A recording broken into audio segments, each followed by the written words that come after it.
आप कई बार समझाते हैं कि क्लाइमेट चेंज का फ्लाइट की सेफ्टी पर भी असर पड़ता है। जो एयरक्राफ्ट का डिज़ाइन होता है वो एक खास एयर डेंसिटी को ध्यान में रख के होता है ना। अगर टेम्परेचर बढ़ेगा तो डेंसिटी कम हो जाएगी।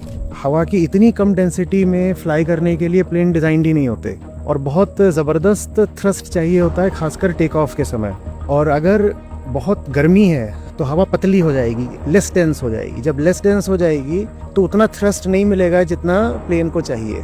इतना ही नहीं, अगर हवा की डेंसिटी कम हो गई है तो इंजन को उतना ऑक्सीजन भी नहीं मिलेगा जितना उसे जलाने के लिए चाहिए। कई बार होता है एकदम जब पीक गर्मियाँ होती हैं कि जो गर्म जगह मिडिल ईस्ट, दुबई और दिल्ली में भी जो टेक ऑफ है वो लंबा करना पड़ता है पायलट्स को, और कई बार फ्लाइट अटेम्प्ट्स भी अबॉर्ट करने पड़ते हैं। डेंसिटी क्यों कम है? क्योंकि क्लाइमेट चेंज की वजह से टेम्परेचर ज़्यादा हो गया है।